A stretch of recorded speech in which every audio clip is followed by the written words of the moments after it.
Michael Heaver here for Westminster in London with Tim Aker MEP. Tim, how are you? Not bad. Good. A lot to talk about today. Let's start, I think, with the general election. Obviously, very, very difficult election for UKIP. Very bruising encounter. Didn't do very well at all. What's your reaction looking back on that contest? Well, where do you want to start with? Do you want to start with the UKIP campaign or my campaign? The overall because campaign. I think there were two different campaigns being run. The problem with the UKIP campaign is from the moment that someone got up in the morning to when they went to bed, our narrative didn't offer anything that would make their day easier. So you think that was a mistake on behalf of the party? Yeah, I mean, the Prime Minister had taken up a cause she never believed in, a campaign she wasn't part of, and a result she didn't want. And the public saw her as offering Brexit, even though she doesn't believe in it, as making complete dog's breakfast of it. And us, who had worked all this time, gone through everything, all the naysayers, the works, got the result. We were still occupying and vying with the Prime Minister for one issue when there's a multiplicity of other issues. People don't have a single issue election. And so we weren't offering a big message.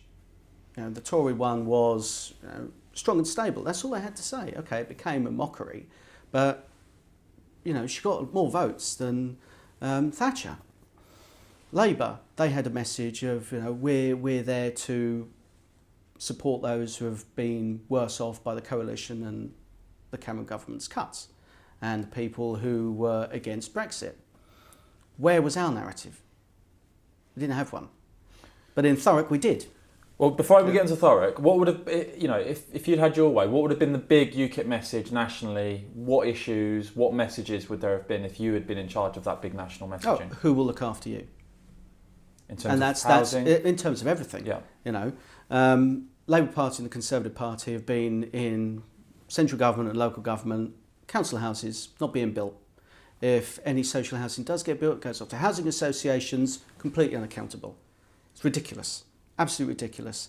With the housing crisis in the east and southeast, nothing's being done. People are being priced out on 0 hours contracts. The employment figures are going up because more people are having to take 2-3 jobs just to pay their mortgages. It's ridiculous. There's a multiplicity of other issues that we could have got our foot in the door and said, look, Labour just talk about this. They can talk about 0 hours contracts and get rid of them, but their councils are employing people under 0 hours contracts. We could have taken the fight to them, and we just didn't. And it looked like, there was no fight there. There was no fight, and that's the heartbreaking thing about it, because I lost 2,500 votes to the Labour Party, 2,500 votes to the Conservative Party. We could have kept those. We could have gone a bit further and maybe picked up a couple of seats. Do you think that sort of failure was to do with a certain individual or the leader or the overall leadership of the party, or was it just the overall sort of approach taken, do you think? Well, I've been saying that an election was going to come, and the person I'd been saying it to kept saying, no, there wasn't going to be. And we'd been ready. We'd been ready. We'd been knocking doors. People can come to my office. We have an outfit there that is ready to fight an election and also there to serve. But nowhere else was on some sort of war footing, which I can understand. To have gone through so many elections in so few years, that's understandable if you've got a bit of fatigue. But these are the important times. We have this is the one thing I was saying to people in Thurrock. We were crippled out of the blocks, right, by the message that went out that it was okay to vote for other parties.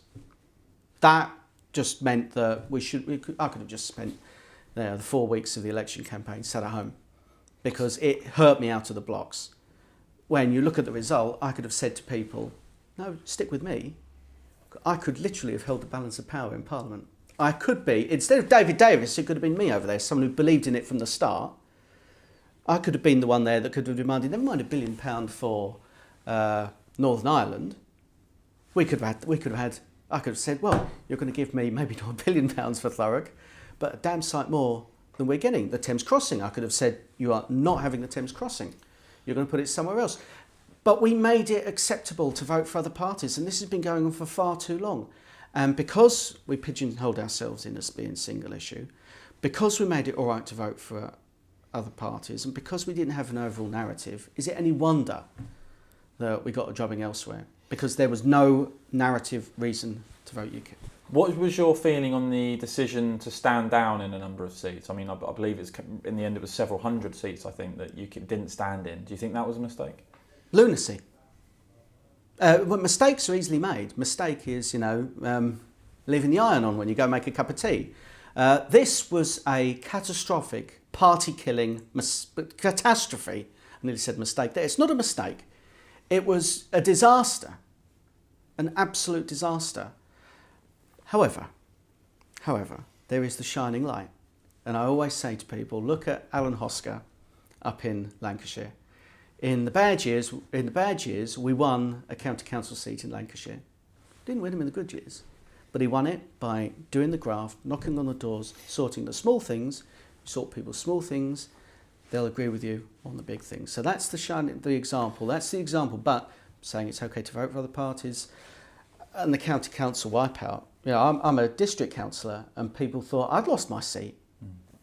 Events just completely overwhelmed us, and we didn't have anything to fight back for, and that is the one heartbreaking thing, because we've got important messages to say about every issue there is, but we weren't talking about it. Yeah. Now, you're in a somewhat of a unique position in that you also, as well on top of being an MEP, you're also a councillor, and also I believe in the last two general elections for UKIP, you actually got the highest vote apart from that didn't win, basically. Oh, I'm best loser. I didn't get the highest vote share. Yeah. But I came the closest twice. Yeah.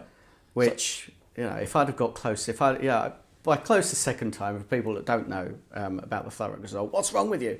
But those that do will know that we lost by 800, 900 votes in 2015 and then 9,000 in 2017.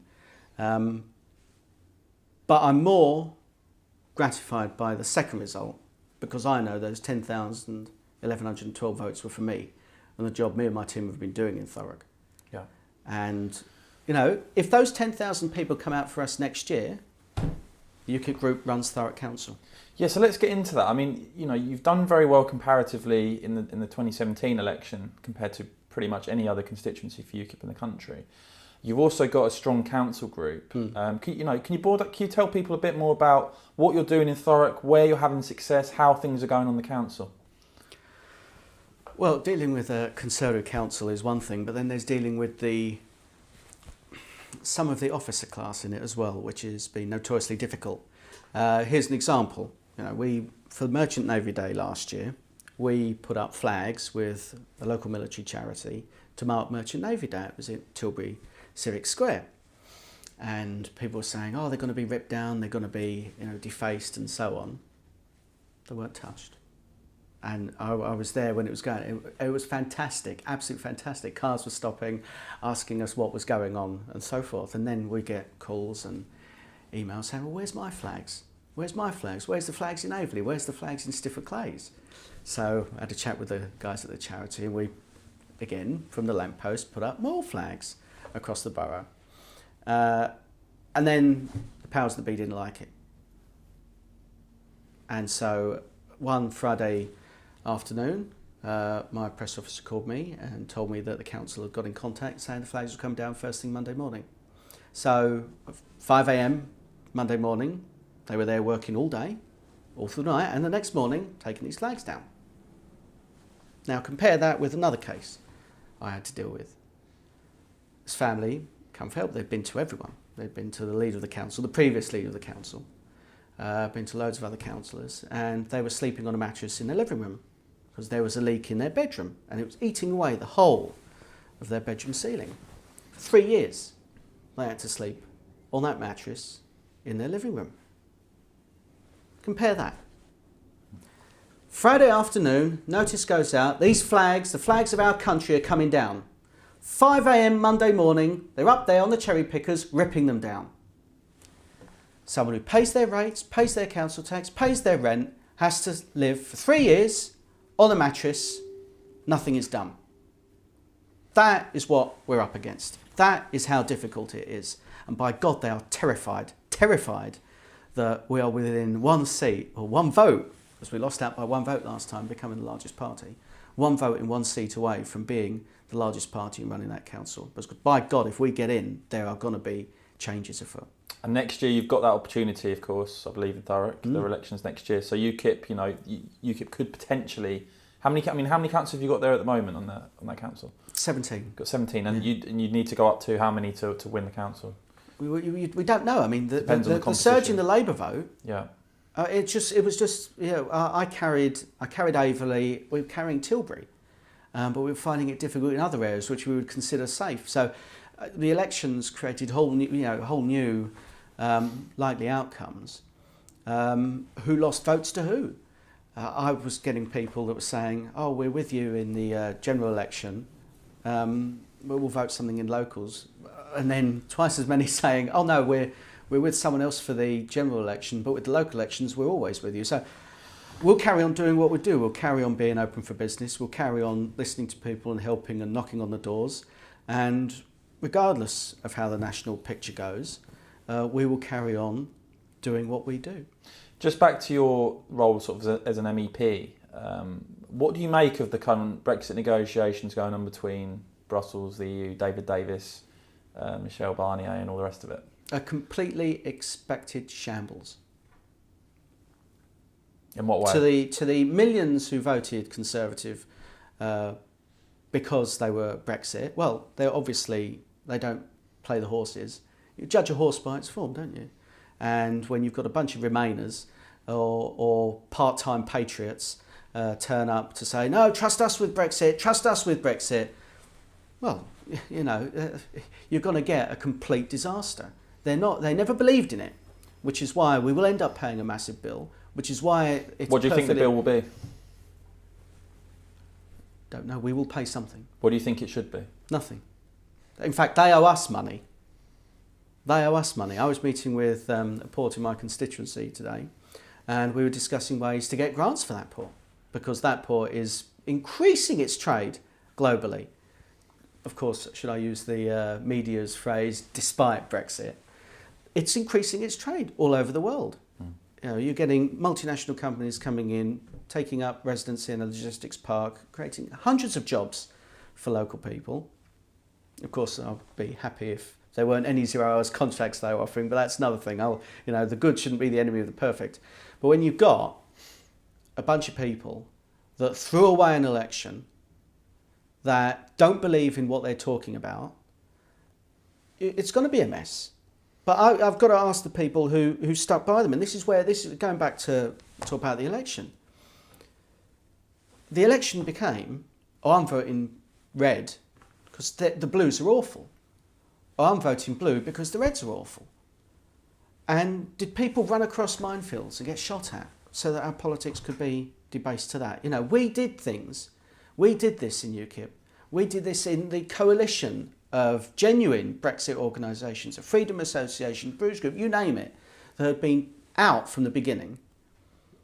We didn't do this, all this hard work for believing in something, for elections to turn into which colour you're going to pick. And the government to say, "Oh, well, we've found this issue, we're going to pick it up and make a dog's breakfast of it because it might get us 5 more years and a top up on the pension." It's a disgrace. It is an absolute disgrace. It's not just that. The fishermen are going to be sold out. We could end up in a ridiculous situation where we're still in the customs union, still in the single market. Yeah, this transition, talk of a transition period. What do you make of that? The fact that we could, 2-3 years after sort of technically leaving the EU, we'd still be inside single market, customs union, all the rest of it. Yeah, I've said we could be out of it. You could repeal the act. You could have nothing to do with it, but we could still volunteer to pay in. We could still accept every law that was going. We could still have an open border with them. It's not just, leaving the European Union was always the first hurdle. It didn't make all the policies right.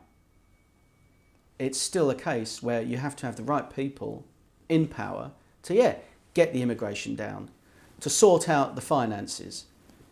We've got 9,000 homeless ex-servicemen. That's a disgrace. That is an absolute shambles. And to think that we're throwing away foreign aid when people who put themselves in harm's way so we can have this discussion now are sleeping rough, it disgusts me. So if the EU comes back in the sort of broad agreement, but there was a Brexit bill of £30 billion, would it be deal or no deal for Tim Aker? No, in fact, I'd be encouraging all of my UKIP colleagues to do the protest from Braveheart, where they're given the King's terms and they bare their buttocks at the opposing force, because that's what we should think about it. Absolutely no deal. They owe us money.